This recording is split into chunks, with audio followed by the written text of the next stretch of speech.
आज मैं आपको बृहस्पति का गूढ़ अध्ययन के बारे में बताने जा रहा हूँ। पर सब अच्छे कर्मों पर भी ही आपको इसका फल मिलेगा। अगर आप बृहस्पति को अच्छे कर्मों पर ले जाएंगे तो तभी ये अच्छा फल देगा। बृहस्पति को हम पहले घर को ही पढ़ते हैं। तो बृहस्पति जो है प्राण वायु जीव कारक भी माना जाता है।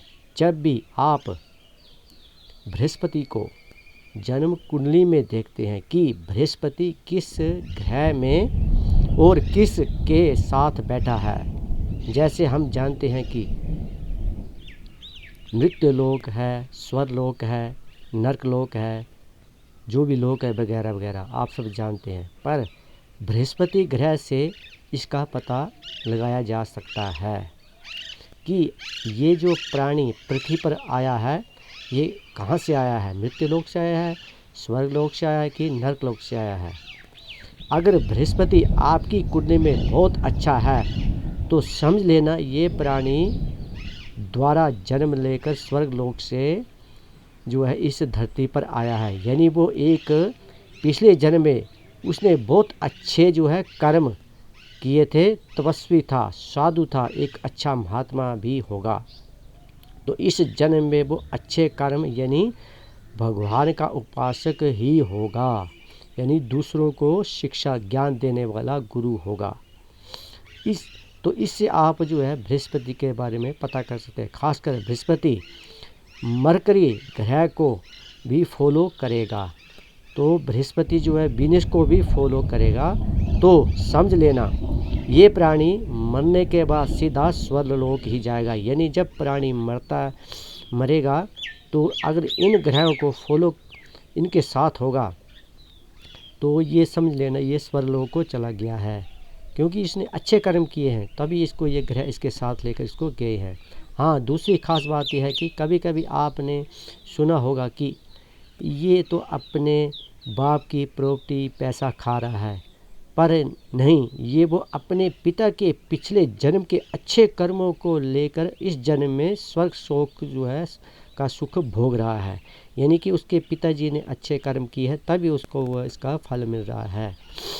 बोलते हैं कि इसकी शक्ल मिलती है ये अच्छे जो है, तो ये सब उसके कारक होते हैं। जैसे बृहस्पति सूर्य के साथ बैठा होता है तो समझ लेना कि ये जो है प्राणी अपने पिता की कमाई, अपने पिता के भाग्य से ही इस जो है पैसे प्रॉपर्टी को इस धरती पर जो प्राणी अपने घर में रह रहा है वो खा रहा है। उसका भाग्य उसका पिता का साथ दे रहा है। और दूसरी बार देखा होगा चंद्रमा बृहस्पति, हम कहते हैं कि चंद्रमा बृहस्पति जो है गज केसरी योग, हम कुंडली के शास्त्र के हिसाब से देखते हैं, पर ये बात नहीं है। ये माता का कारक चंद्रमा है। तो बृहस्पति जो है जिसकी कुंडली में इस योग में बैठा होगा तो समझ लेना वो आपके माता के अच्छे कर्मों के गुण के साथ ही वो इस काबिलियत यानी कि जो इस धरती पर जो है अच्छे कर्म अच्छा सुख भोग रहा है, अच्छा पैसा, अच्छे प्रॉपर्टी, घर जो भी है वो अपने माता के ही आशीर्वाद से भोग रहा है।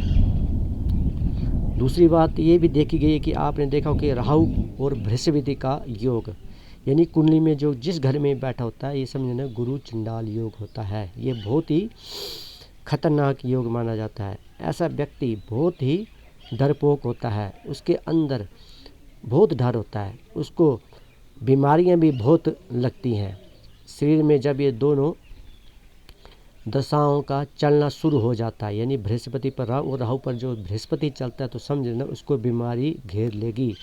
अगर वो बीमारी से बच भी गया तो वो अच्छे कर्म नहीं करेगा, बुरे कर्म ही करेगा। और दूसरा संतान का भी बाधाकार ये माना जाता है।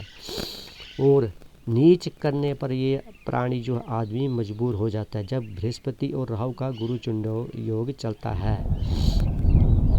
बस दिमाग में उसके बुरे ही ख्यालात कर्म आना शुरू हो जाते और वह बुरा कर्म करते करते दूसरों की सलाह पर चलते चलते, जबकि उसको पता है भी होता है कि ये बंदा मुझे बुरी आदत डाल रहा है, बुरी संगत में डाल रहा है, फिर भी वो उसके साथ जुड़कर अपने कर्मों को बहुत बुरा कर लेता है और वही बुरे कर्म उसके परिवार में भी जो है पड़ने शुरू हो जाते हैं। उसके बच्चे, उसके माँ बाप, यानी उस पैसा, उसके अंधन में बरकत नहीं होती है, घर में कला क्लेश, तंत्र का आना, आसपास के लोगों से दुश्मनी, जवान कड़वी होना शुरू हो जाती है। यानी कि वो समझ लो बुरा कर्म करते करते आगे अपने लिए वो गड्ढा खोद लेता है। उसका परिवार भी जो है सारा पीड़ित हो जाता है। उसके परिवार में कला क्लेश, भगवान तक भी नहीं रहते हैं, बुरे कर्म ही उसके साथ जुड़ना शुरू हो जाते हैं। तो यही समझ लो कि अगर इस ग्रह को, बृहस्पति को ठीक करना है तो आप कितने भी बड़े ज्ञानी आध्यात्मिक होंगे, दूसरे को ज्ञान देने वाले होंगे, पर आपका कर्म अच्छा होगा तभी ये जो है ग्रह बृहस्पति अच्छा फल देगा, अन्यथा नहीं।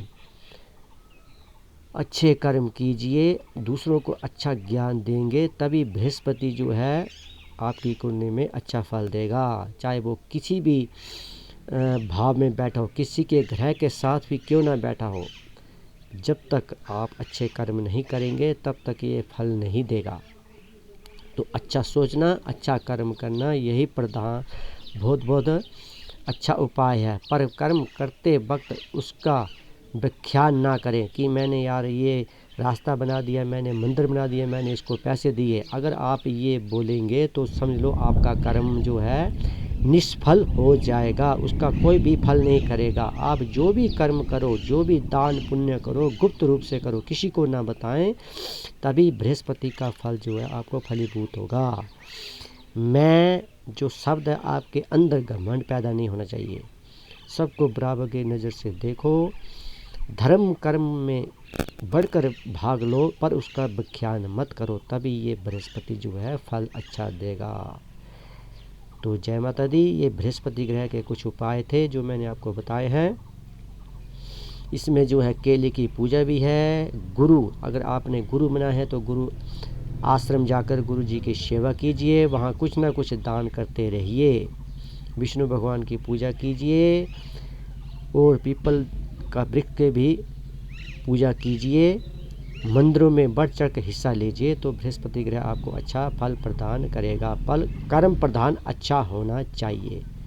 जय माता दी। अभी तक आपने मेरा यह चैनल सब्सक्राइब नहीं किया तो जय गुरुदेव तारा पच्ची के नाम से इसे सब्सक्राइब कीजिए, लाइक कीजिए, शेयर कीजिए और कमेंट में अच्छे अच्छे शब्द लिखकर भेजिए ताकि मैं इससे अच्छे अच्छे आपको वीडियोस भेजता रहूं। जय माता की।